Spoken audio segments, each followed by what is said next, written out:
Hi guys, it's Marc Zicree of Space Command, also Star Trek The Next Generation, Deep Space Nine, Babylon 5, Sliders, Smurfs, He-Man, Super Friends, Real Ghostbusters, Space Precinct, Friday the 13th, the series, etc., etc., etc., etc.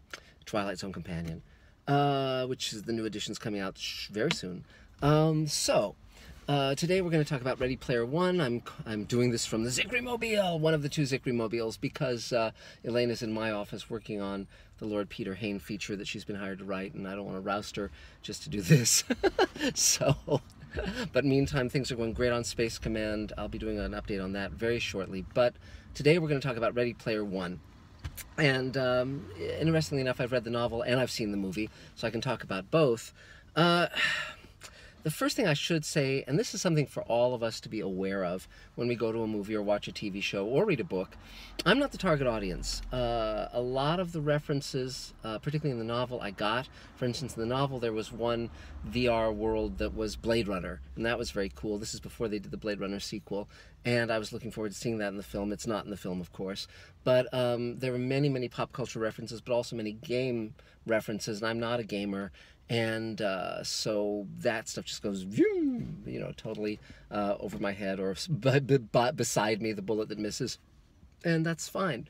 But it's an interesting thing for Steven Spielberg to be doing this movie because, of course, many of the pop culture references of the late 70s through the 80s into the 90s are Spielberg references, whether it's E.T. or Jaws or, you name it, Jurassic Park, on and on, Indiana Jones. And many of these things are not in that movie because he did not want it to be self-referential, and so he took all of them out. And every now and then you can see something, there's a Tyrannosaurus Rex in there, and you can say, Jurassic Park, but King Kong's in it. There's tons and tons and tons and tons of things, and I'm sure someone far more pop culturally adept than me would get even more of the references. But let me see where we can peel this back. I mean, just the basic recap. You all, I'm sure, know what the plot is. It takes place in a dystopic future in Ohio where the world's gone to hell, and the only relief that people can get is by going into the Oasis, which is a VR utopia where you can basically be who you want to be, do what you want to do. There's no limits. But there's a contest for the ownership of the Oasis. The dead owner. Oh, by the way, I should mention that my favorite thing in the movie is Mark Rylance, who is a terrific actor. He came to prominence in Bridge of Spies. I believe he won an Oscar for that.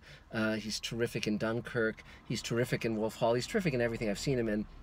He's wonderful in this as the creator of the Oasis. We see him in two ages, basically young-ish and old, and he's deceased in the movie, and so he's giving clues through the VR world as to how to find the keys that will unlock the secret that will gain the winner ownership of the Oasis.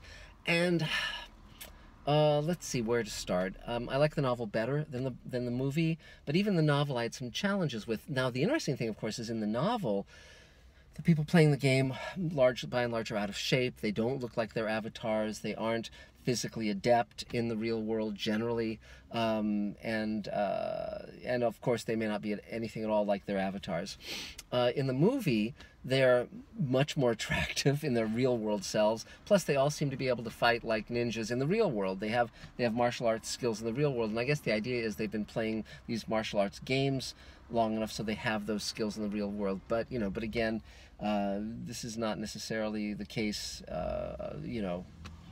In VR reality versus real reality, but be that as it may. The other thing is that, there's something. Well, let's separate the novel from the movie. I liked the novel. It's entertaining. It's first-person viewpoint of the main character, who goes by the avatar named Parzival, and and he's a winning character. He's interesting. It's set in Ohio. It's sort of in a futuristic trailer park that goes vertically, and the writer grew up in a trailer park, so he's writing from a reality that he understands and knows. And it's got a very engaging voice. It's well written, and the suspense is kept up, and he only meets the girl at the end. in the feature, Ernest Cline, who's the novelist, did the first draft of the feature, and then it was rewritten by a professional screenwriter who Spielberg brought in, but he had respect for the original material that Ernest Cline wrote. So you don't get a sense of acrimony, but he decided to make it much more in the real world. Decided to bring in the girl earlier in her real incarnation, so there could be more of a love story. Still, the love story doesn't really. In the movie, you don't really buy it. He says, "I love you." Why does he love her? God knows. In the book, you actually believe it more. The problem, again, with the book is ultimately it is by and large in the virtual reality. In the virtual reality, it's kind of like watching in the movie. It's kind of like watching a cartoon endlessly, and the characters are not that well delineated. For instance, if you watch the movie The Iron Giant is a great character in The Iron Giant. He appears in Ready Player One, but there's no personality. He could be any robot, any giant robot, whether it's Gigantor or the characters from Transformers or the characters from Pacific Rim. It would be the same difference. He has no individual personality, and that's true of many, many, many, many of the characters. The villain's okay-ish, but again, very stock. It feels like a carbon of a carbon of a carbon of a carbon, and because it's so a tip of the hat to the 80s and the 90s, and has Back to the Future car, which was designed by Ron Cobb, who's actually working on Space Command. We got one of his wonderful designs for Space Command. Amazing designer from Star Wars and Alien and Aliens, and I've known him since I was 16, and just a genius. And he designed the DeLorean time machine for Back to the Future, just phenomenal. But because Ready Player One is so into those touchstones of pop culture, it is always a challenge for it to be a story that stands on its own and is moving, emotionally moving. And for me, the movie is not that emotionally moving, and the resolution is not that satisfying. And I don't want to spoil the movie for those who are going to see it, but let's just say that it sets up a world that needs a lot of people to do a lot of things to turn away from a virtual reality and actually fix the world they're living in, the real world they're living in, and that is not where the story takes us. And I think that's a missed opportunity, because again, in our real world, there comes a point of, if you're, driving a car, you're partially responsible for global warming. If you're just watching TV and reading books and not going out into the world and taking concrete steps to make the world a better place in whatever way you can, then if you're just losing yourself in fantasy and whether it's gaming or movies or TV or books or whatever, just stamp collecting, if you're not making the world a better place, you're making the world a worse place by non-action. So I think there is a lesson to be drawn, and it's not for me to tell them what story to tell, but I think that with a little more thought, that might have been a better, resolution. That said, the performance, I find the lead a little sullen. The female lead is okay. She's not bad. She has a birthmark, in the ads, if you look at the poster, they've de-emphasized her birthmark, so it looks just like kind of like shading. But it's okay. It's fine.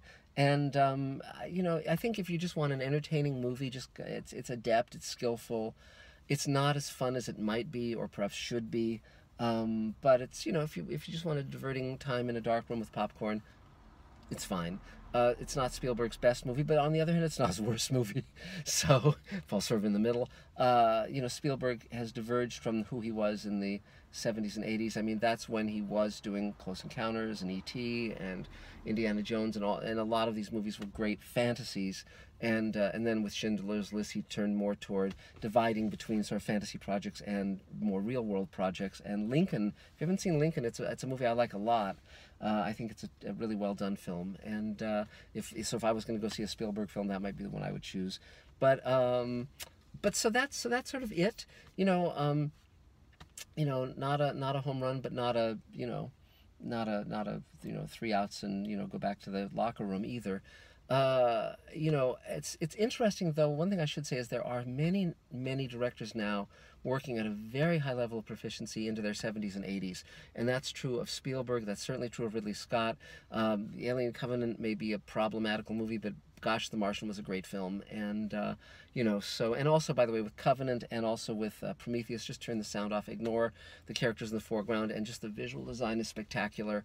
And, of course, I really like Blade Runner 2049. It has problems, but, again, it's a phenomenal film. So, you know, there's some great people working now in film and in television. The new season of Westworld's coming up. Can't wait to see that. It's going to be really interesting. There's a new trailer for that that's just been released, and you might want to check it out. So that's about it for now. Ready Player One, you know, you can read the novel. The Audible has audiobooks of pretty much every title you'd want, so you can catch up on a lot of the science fiction books. The Martian, by the way, is a great book too. Very, very fun. And you know, there's an interesting divergence in science fiction prose novels now between certain people who are writing very playful, very entertaining novels, like the guys who are doing The Expanse, like The Martian. Artemis I've read, which is his sequel. It's not a sequel, but it's his next book. Not as entertaining as The Martian, but not bad. And then Ernest Cline is, you know, it's fun, it's worthy. Then there are the people who are writing really heavyweight, meaningful, in quotes, novels, like Kim Stanley Robinson, of course, with whom I went to Clarion, and a lot of other writers doing very, very profound work, which maybe to some people's taste and not to others. So for all of us, we can find meaning and entertainment in movies, TV shows, and books, but don't miss out reading the books, and because there's a lot to be found there. So, and even in the classics, if you go back to the 50s, and if you're in LA, the Museum of History in Pasadena has a terrific science fiction display, an exhibit with great stuff from the 1930s through the 1980s. I highly recommend it. But that's about it for now. So there's a lot of science fiction and fantasy movies coming in the next few months. I'll be talking about them, and TV shows as well. And meantime, we're in post-production on Space Command and actively pitching that show, as well as working on other projects too. So including the Showrunners Network, which I'll be talking about more in the next few months, where I'm teaming with a number of top showrunners to create new series, and we'll get into that very, very soon. So that's it. Talk to you soon. Thanks very much. And Mr. Sci-Fi saying until next time, have a good day, a good month, a good year, a good life. Take care. Bye-bye, guys.